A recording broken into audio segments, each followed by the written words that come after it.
La parabole du filet. Matthieu chapitre 13, versets 47 à 50. Matthieu chapitre 13 se termine avec la parabole du filet. Cette histoire complète une série de 7 paraboles et compare le royaume des cieux à une pêche au filet.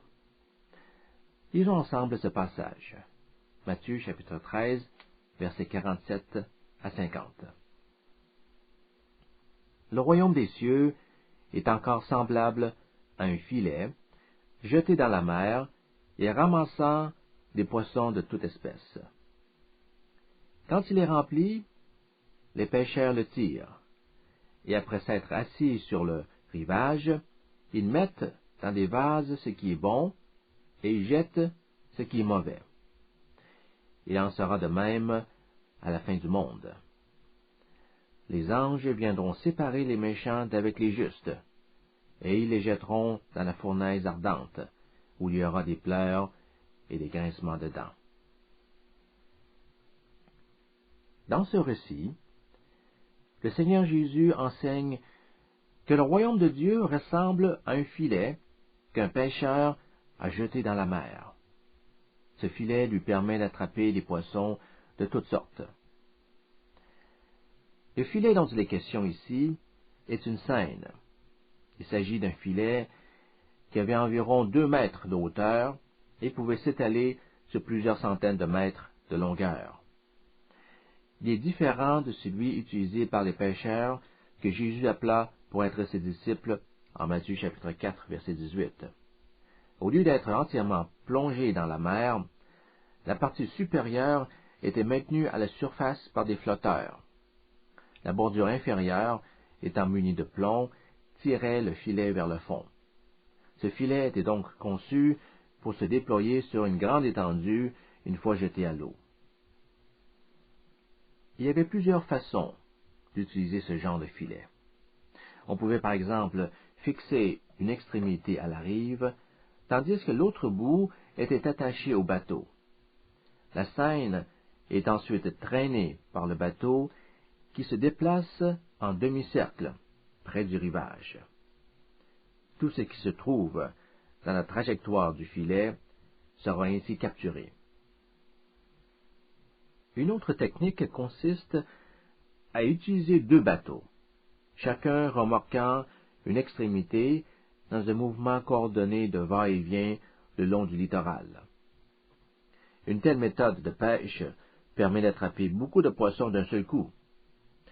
Elle a toutefois l'inconvénient de ne faire aucune distinction entre les poissons capturés. Les mailles du filet retiennent autant les bons poissons que les mauvais.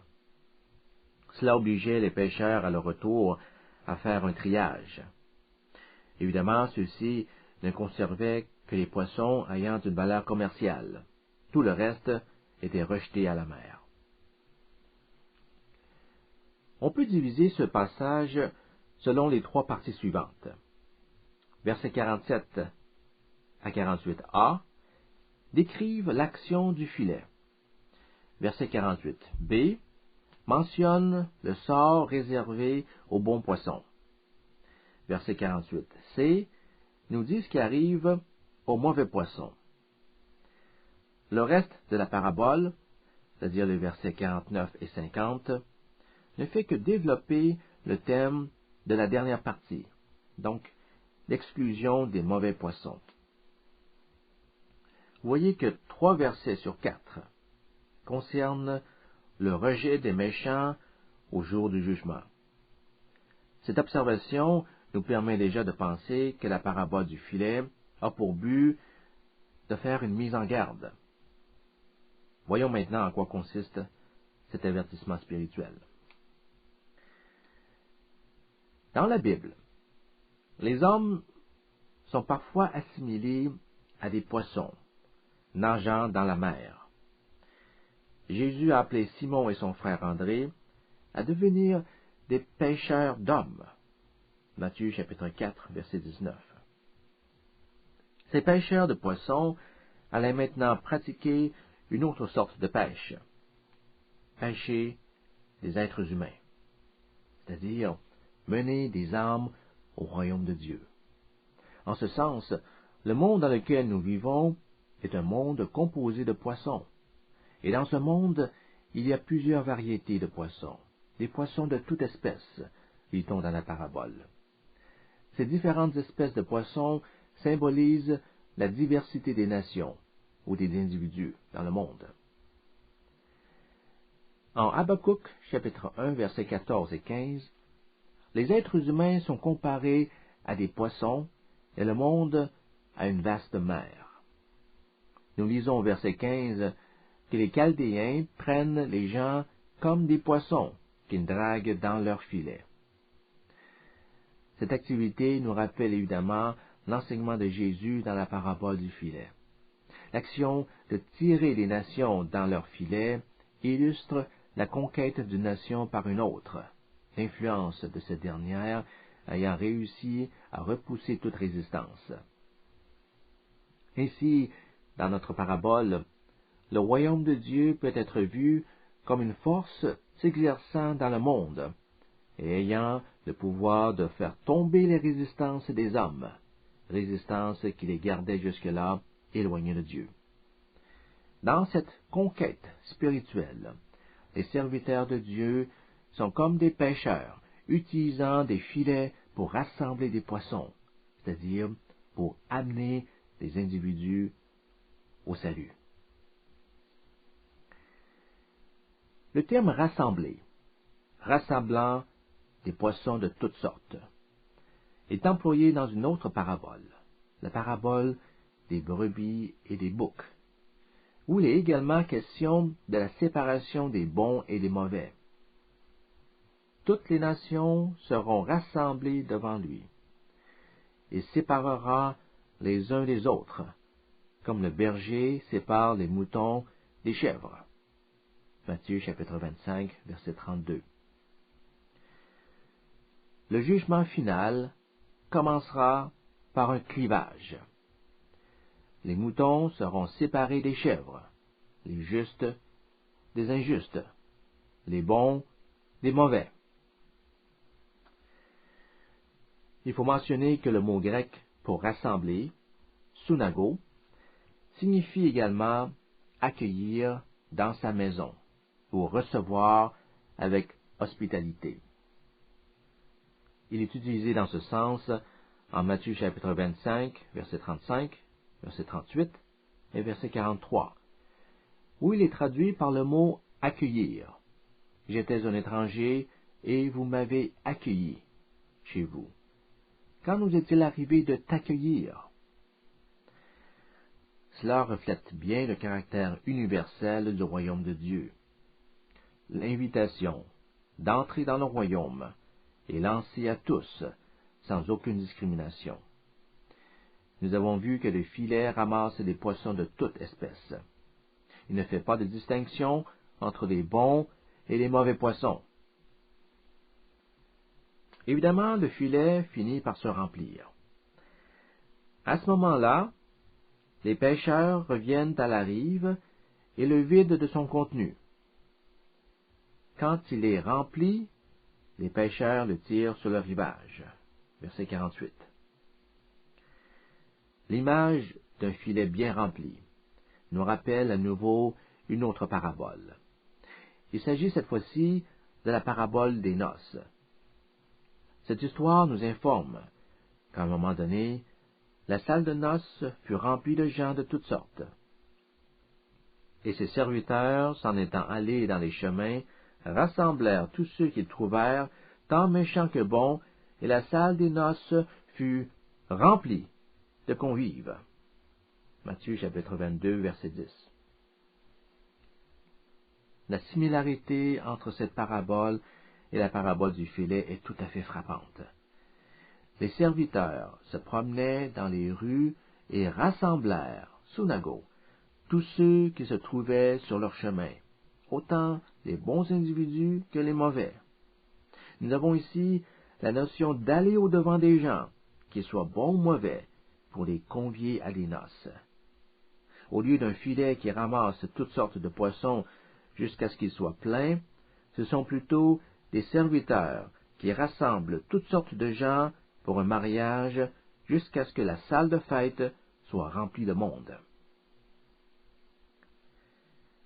Dans un autre contexte, cette plénitude évoque l'époque future où Israël recommencera à croire.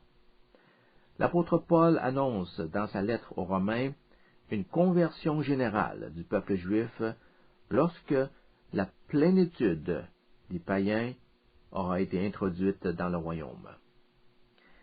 Il écrit en Romains chapitre 11, verset 25, « C'est qu'un endurcissement partiel est arrivé à Israël jusqu'à ce que la plénitude des nations soit entrée. » La plénitude des nations correspond à l'époque où le dernier gentil sera ajouté à l'Église. La fin du monde sera alors imminente. Si on veut utiliser le symbolisme de notre parabole, on dira que la plénitude du filet indique au pêcheur qu'il est temps de le tirer sur le rivage. Vous voyez l'analogie? La phrase « quand le filet est plein » marque l'aboutissement du plan de Dieu. Ce sera alors la fin du monde. Nous observons ici deux périodes distinctes dans la parabole du filet. Premièrement, il y a la période de la pêche, laquelle est suivie, deuxièmement, d'une période de triage. De toute évidence, l'expression « quand il est plein » au verset 39 correspond à la fin de l'âge au verset 40. Nous vivons actuellement au temps de la pêche, où la proclamation de l'Évangile, tel un filet tiré dans la mer, rassemble des hommes dans le royaume de Dieu. Mais nous nous approchons rapidement de la fin du monde, lorsque l'Évangile aura été proclamé à toute créature, le filet sera tiré et le triage de son contenu commencera. Cette parabole présente avant tout le royaume au terme de son développement et nous montre qu'un jugement définitif séparera alors les justes des méchants. Tout a commencé avec un filet jeté dans la mer. Les poissons que l'on cherche à attraper sont les hommes. À quoi correspond la mer? La mer, c'est le monde avec toute sa noirceur et toutes ses inconnues. La mer, c'est le monde des humains et dont le fonctionnement est sous l'emprise du malin. À cet égard, la mer comporte un aspect hasardeux. On ne peut pas toujours prédire son comportement. Elle peut soudainement sortir de ses gonds et vous engouffrer dans les profondeurs de son ventre. Paul parle des périls en mer en 2 Corinthiens chapitre 11 verset 26. De nombreux navires ont connu en effet une fin tragique quand ils ont été engloutis par une mer agitée. D'ailleurs, en Job chapitre 28 verset 8 à 11, la mer est décrite comme une espèce de monstre que Dieu doit contenir. Quand Dieu, lui découpait ses limites, les limites de la mer, et lui mit des barres et des portes, et que je dis, tu viendras jusqu'ici, et tu n'iras pas plus loin, et ici s'arrêtera l'orgueil de tes flots. Comme vous le savez, la mer peut vous menacer même si vous ne vous trouvez pas sur un bateau. De temps à autre, elle parvient à balayer des villages situés le long du littoral, en y faisant déferler des vagues anormalement hautes. Les dangers de la mer, même en dehors des eaux, ne doivent donc pas être prises à la légère. Nous lisons ici qu'une limite doit lui être imposée en plaçant des barres et des portes. La signification du rivage devient maintenant évidente. Le rivage constitue une limite, une porte, une barre, où s'arrêtent les vagues de la mer. J'ai donné à la mer une limite, dit le Seigneur. Ses flots n'iront pas au-delà des portes verrouillées, ce qui correspond à la berge ou au rivage. Dans notre parabole, le rivage est non seulement une limite physique, mais peut aussi être interprété comme une limite temporelle. À partir du moment où le filet est ramené sur le rivage, l'histoire du monde prendra fin. La mer s'arrête au rivage où s'effectuera le triage des poissons. Ainsi en sera-t-il à la fin du monde, nous dit Jésus au verset 49, lorsque le monde sera jugé. Bien entendu, le triage ne peut débuter avant que le filet ne soit tiré hors de l'eau. Jésus dit, étant plein, les pêcheurs le tirent en haut sur le rivage. Cette action de tirer en haut, anabibazo, mérite quelques commentaires. Le mot grec n'apparaît qu'une seule fois dans le Nouveau Testament et signifie faire monter ou soulever. Il décrit un mouvement ascensionnel subi par un objet. Cette définition prend beaucoup de sens lorsqu'on l'associe à Actes, chapitre 25, 24, verset 15. Actes 24, 15 nous apprend qu'un jour, les corps des défunts ressusciteront. Tous les morts sortiront de la terre. Et ayant en Dieu cette espérance, comme ils l'ont eux-mêmes, qu'il y aura une résurrection des justes et des injustes. Remarquez ceci. Cette résurrection concerne autant les justes que les injustes, autant les bons que les mauvais. Où c'est l'image? Le filet, avec tout son contenu, est tiré hors de l'eau. On le soulève en l'air. N'y a-t-il pas là une analogie avec la résurrection? Il est raisonnable de penser que le Seigneur Jésus a utilisé ce rare mot, anabibazo, pour faire allusion au relèvement futur des corps. Tous ceux qui sont enterrés seront tirés en haut, hors du sol, en vue du jugement. Les bons ressusciteront pour la vie éternelle, les mauvais ressusciteront pour être condamnés. Qu'en est-il maintenant des bons et des mauvais poissons? Il est clair, selon le texte, que les bons poissons représentent les justes, les individus que Dieu déclare justes. Ceux-ci ont accueilli l'Évangile en esprit et en vérité. La définition des mauvais poissons exige une explication plus détaillée. Lors de notre étude de la parabole de l'ivraie, nous avons vu que le royaume de Dieu comporte deux types de personnes. Le blé symbolise le vrai disciple de Christ, alors que l'ivraie correspond à un fils du malin qui se fait passer pour un chrétien.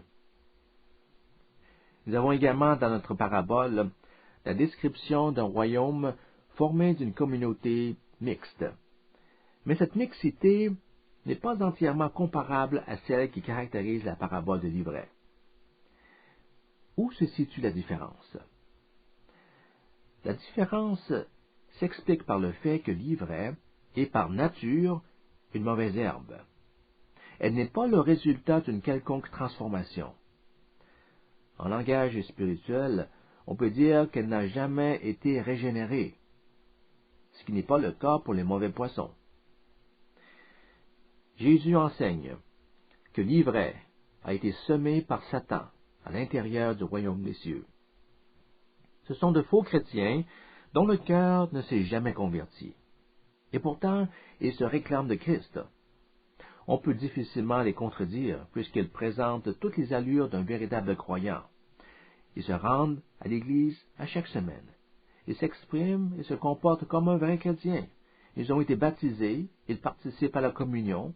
En somme, ils font tout ce qu'un chrétien fait, mais sans que leur cœur ait été vraiment touché par l'amour de Dieu. Ils sont tout simplement des non-chrétiens, habillés comme des chrétiens. Leur apparence extérieure a peut-être changé pour le mieux, mais ils demeurent fondamentalement des fils du diable. On ne peut pas dire la même chose des mauvais poissons. Afin d'en saisir pleinement la nuance, nous devons nous tourner vers le texte originel. Le mot grec pour mauvais, sapros, est utilisé dans l'enseignement de Jésus en référence à quelque chose qui est pourri ou corrompu. Par exemple, le Seigneur dit en Luc chapitre 6, verset 43, qu'un bon arbre porte du bon fruit et un mauvais arbre porte du mauvais fruit. Un mauvais arbre donne des fruits gâtés. Un aspect du mot sapros se rapporte à l'altération d'un objet qui, dans son état premier, était meilleur. Ce qui est en voie de putréfaction n'a pas toujours été dans un mauvais état. En fait, la plupart du temps, l'objet était sain à l'origine. La détérioration ne s'est installée que plus tard. Ainsi, un fruit qui pourrit a déjà été en bon état, mais en cours de développement, un insecte est parvenu à s'y introduire, ou encore il contracta une maladie. Le fruit commença alors à pourrir. On peut aussi utiliser ce mot pour parler d'une personne malade. Celle-ci était initialement en bonne santé, puis sa santé est devenue mauvaise, sapros. Son corps a été corrompu par la maladie. On le retrouve également dans le contexte de la dégénérescence physique. Une personne était autrefois jeune et pleine d'entrain. Maintenant âgée, elle a perdu sa vigueur et sa beauté. Son corps a été affecté, rendu mauvais par l'âge. Ce qu'il faut retenir de tout cela, c'est que sapros indique un changement d'état. Un objet est bon, il devient mauvais avec le passage du temps. Vous pouvez immédiatement constater que sur ce point, l'ivraie et les mauvais poissons diffèrent totalement. L'ivraie n'a jamais été une bonne plante. Elle est une mauvaise herbe dès le début, et elle est toujours demeurée de la mauvaise herbe. Par contre, dans le cas des mauvais poissons, un changement s'est produit. Leur état a subi une dégradation. Ils étaient bons et sont devenus mauvais. En d'autres mots, la parabole du filet n'est pas une simple répétition de la parabole de l'ivraie, bien que la ressemblance soit grande. Il y a une importante différence entre l'ivraie et les mauvais poissons. Contrairement à l'ivraie, les poissons ne sont pas mauvais en raison de leur nature, mais plutôt à cause d'une situation qui a corrompu leur état. Cela signifie que les poissons rejetés à la mer n'ont pas toujours été mauvais. Certains d'entre eux étaient sains, mais, pour une raison ou une autre, ils sont devenus corrompus. De qui parle-t-on précisément? Ces gens se trouvent dans le royaume de Dieu. Ils ont été amenés à l'Église par la prédication de l'Évangile. Ils ont répondu à la parole de Dieu. Malheureusement, ils n'ont pas su maintenir leur engagement envers Dieu. Leur amour pour Dieu se refroidissant, ils ont graduellement négligé la voie de la vérité, au point de s'en écarter grandement. En ce sens, ils sont devenus spirituellement mauvais. Le royaume des cieux est donc semblable à un filet qui, lancé dans la mer de l'humanité, recueille de tout, du bon comme du mauvais. Cette parabole décrit l'Église comme une communauté où se mélange le vrai et le faux, une condition qui se maintiendra jusqu'à la fin de l'âge actuel. À la différence de la parabole de l'ivraie, l'agent actif n'est pas Satan. Le mélange résulte plutôt de la tendance pour certains au relâchement spirituel. Ceux-ci décident de retourner à leur ancienne vie de péché, corrompus par les convoitises trompeuses de la chair. N'oublions pas qu'en dépit de leur glissement spirituel, ils continuent toujours à se réclamer de Christ et à cohabiter avec les vrais disciples dans l'Église. Il n'est pas de ressort de l'homme de déterminer qui sont les vrais et qui sont les faux. Cette responsabilité est réservée aux anges, qui, à un moment fixé par Dieu, sépareront les faux disciples du milieu des justes. Cette expression du milieu des justes laisse sous-entendre qu'à l'ère présente, les méchants et les justes sont confondus dans le royaume. Mais un jour, il y aura un triage. Un jugement définitif séparera l'authentique de l'hypocrite. Les justes seront gardés. Les injustes seront jetés dans un lieu de flamme où il y aura des pleurs et des grincements de dents. La parabole du filet fait ressortir un avertissement qu'il ne faut pas prendre à la légère. Tous ceux qui se trouvent dans l'Église présentement et qui ont fait profession de foi ne se retrouveront pas nécessairement dans le royaume du Père céleste à la fin du monde. Parmi les individus qui fréquentent l'Église aujourd'hui, il y a des hypocrites qu'on ne peut identifier, qu'on ne peut distinguer des vrais chrétiens. Ils n'ont peut-être pas toujours été des hypocrites et ne sont pas nécessairement reconnus comme des faux croyants. Ce qui est certain, c'est qu'ils seront considérés ainsi par Dieu lors du jugement. Ils seront alors jetés hors du royaume. Tel est donc le mystère. Pendant l'âge actuel, une partie du royaume est formée d'individus qui semblent être des vrais disciples, mais qui n'auront plus leur place dans le royaume lors du jugement. Le mauvais poisson est rejeté. Le bon poisson est gardé.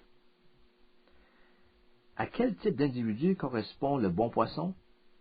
Il est celui que Dieu déclare juste. Il est celui dont la foi en Christ a rendu juste, et cette foi persévérera jusqu'à la toute fin. Le royaume, la foi, constitue évidemment l'ingrédient essentiel qui permet la justification du croyant. Mais on ne peut pas limiter cette justification à son sens technique. Il y a des conséquences immédiates et pratiques quant à la vie morale du croyant. La foi incite le croyant à rechercher une justice morale qu'il applique à sa vie et exprime par des œuvres bonnes. Dans cette perspective, les œuvres sont le fruit nécessaire de la justification du pécheur. Elles joueront un rôle crucial lorsque celui-ci fera face au jugement. Par la foi, nous sommes actuellement dans le royaume. Ce royaume fera l'objet d'un triage à la fin des temps. Il ne sera alors plus permis aux faux chrétiens de coexister avec les vrais. Les anges sépareront les fidèles des infidèles, les justes des injustes. Cette séparation s'opérera sur la base des œuvres de chacun, car ce sont précisément les œuvres qui attestent la réalité d'une foi authentique chez une personne. Elles sont les fruits d'une obéissance à Dieu. C'est donc en fonction des œuvres que les hommes seront déclarés bons ou mauvais. La parabole se termine en soulignant que la condition de ceux qui seront rejetés est absolument misérable. Ne négligeons pas cet avertissement. Par la grâce de Dieu, restons toujours fidèles à celui qui nous a sauvés par son sacrifice sur la croix.